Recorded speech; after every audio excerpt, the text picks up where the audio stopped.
Hello and welcome to A Journey to Awareness. Are you ready to take a voyage to the uncharted places within you, where you will be guided to ways to heal your wounds, look at your life choices, release your fears, and take control of your future? Stick with me through these podcasts and you will take the most exciting adventure of your life, the journey to you. Let's go.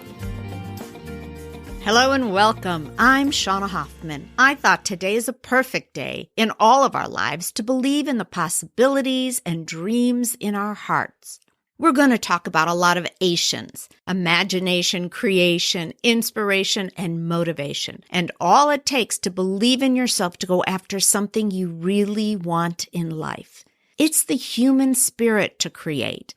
We all have the ability to envision new things.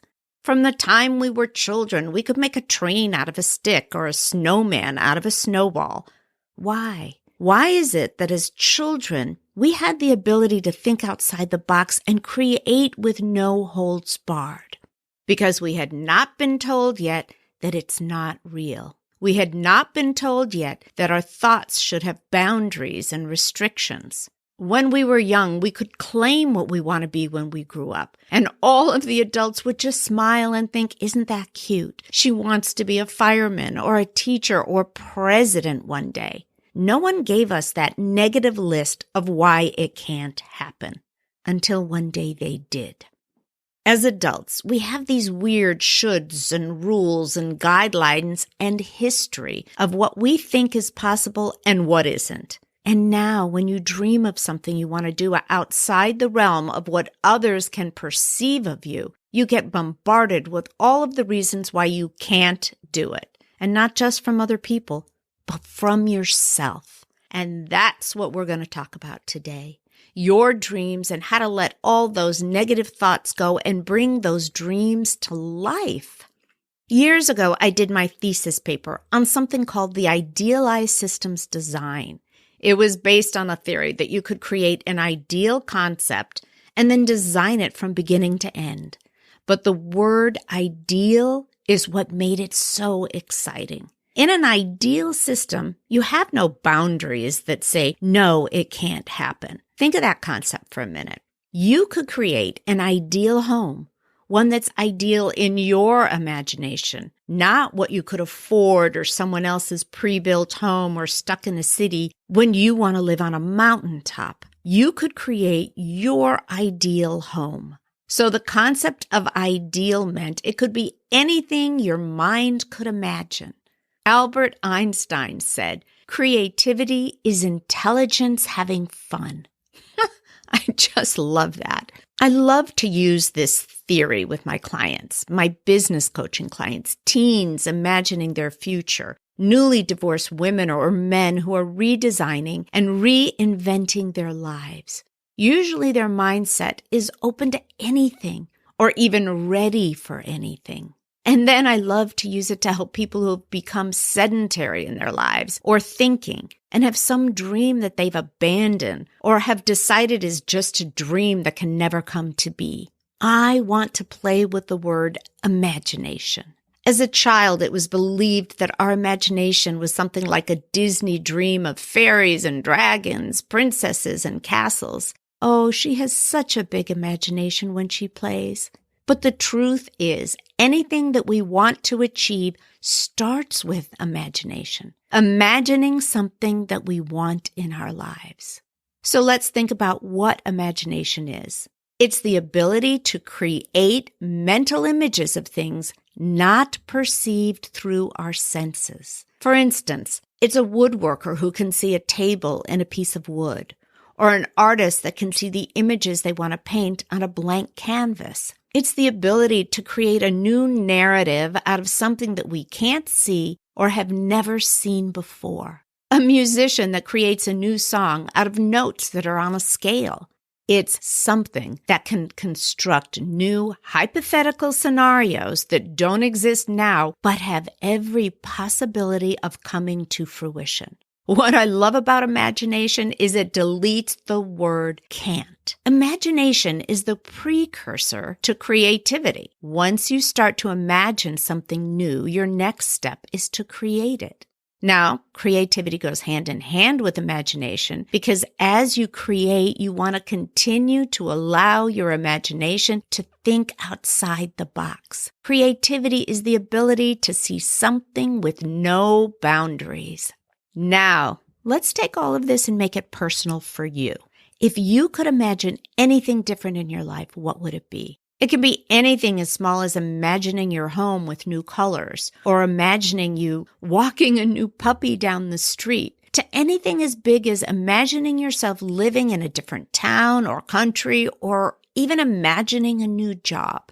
It could be imagining your own creative outlet like writing or painting or singing or podcasting. Now you have imagined it and you're on the way to creating it. The next ation I'm going to talk about is inspiration. Inspiration is a force or an influence that makes you want to create something. Let's think. You have decided to create a new decor for your living room. Your mind has begun to formulate all of these wonderful images and colors and feelings of what you would like it to look like. You pick up an interior design magazine and you see someone that has created their new space. You get so excited that it inspires you to take your imagination and creation and bring it to life. You are now not only creating something in your mind, you are inspired to make it happen. Now I'm going to talk about the one ation that seems to be the thing that stops people in their tracks: motivation. How many times have you had a wonderfully creative new idea that you've wanted to attempt? You have imagined it in your mind, talked about it to other people, even written it as a goal in your life, but you've never done it. Your excuse? I haven't found the motivation to start it. You know, they say that motivation is the process that causes you to take action. It activates behavior. But here is my personal experience with my clients and what I coach anyone hoping for motivation. Some people can take their inspiration and creativity and it kick-starts motivation. But for many people, I don't believe it just shows up. That one day they wake up motivated. I read one time from someone else and I thought this was brilliant. That motivation comes from action starting, not starting action. In other words, when you have an idea or creation that you want to manifest, if you start the process, that inspires motivation. It's the starting of something that becomes the energy that opens up your motivation to continue. It's watching it come to fruition that keeps you inspired. Okay, let's think about this for a minute in simple terms. No one's motivated to clean a room, but once you start to clean it, all of a sudden the motivation continues. You get excited to see your progress and you want more. So many people envision writing a book. They think about it and talk about it. Then they say to me, I'm just not motivated to start it. I say, sit down, write a sentence, any sentence. See if you become motivated to keep writing. I love the book, The Artist's Way, just for this reason. It gets your mind kick-started to create. Now I want to go back to something that I said at the beginning.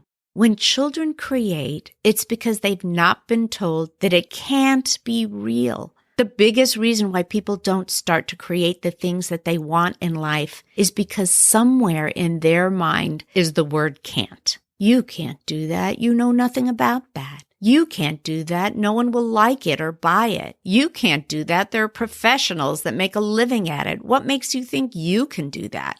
The minute the word can't or shouldn't comes into your mind, it creates a judgment and fear that stops all creativity. And let's be honest, it stops all dreams from coming true.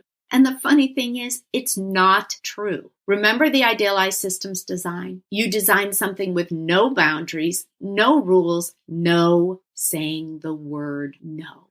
Pablo Picasso said, everything you can imagine is real. He also said, the chief enemy of creativity is good sense. I want you to think about your life.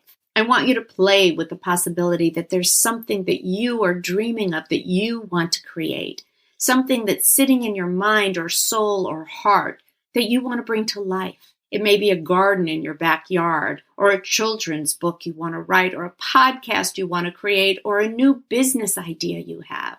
It could be a wall you want to paint.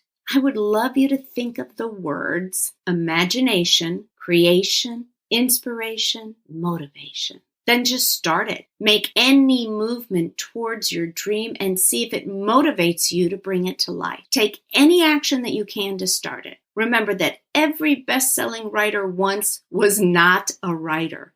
There was a day that Picasso didn't paint, or Mozart heard the songs in his head, but he never wrote them down. There was a starting point for every person who went after their dreams. The day that they said, I can. I love this quote by Ursula Le Guin. The creative adult is the child who survived. And then I want to leave you with this one by Bruce Garrabrand. Creativity doesn't wait for the perfect moment. It fashions its own perfect moments out of ordinary ones. I hope for you wonderfully creative, inspirational outbursts in your life. May you hear your child voice again and allow it to help your dreams come true. May you believe in all of your capabilities to create your very own ideal world.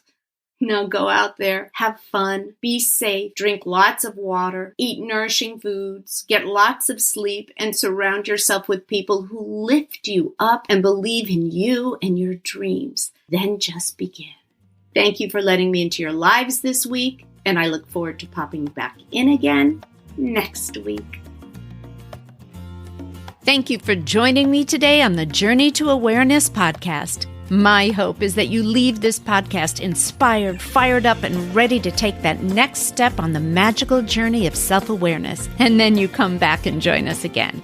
Oh, and if you can do me a quick favor and please leave me a 5-star review over on iTunes. I gain so much from reading the reviews and getting feedback from my listeners. Thanks again for spending your time with me today. Be sure to visit me on my Facebook page, Working on Me, and on my website, workingonme.com, for past episodes and insight into the fabulous journey to you.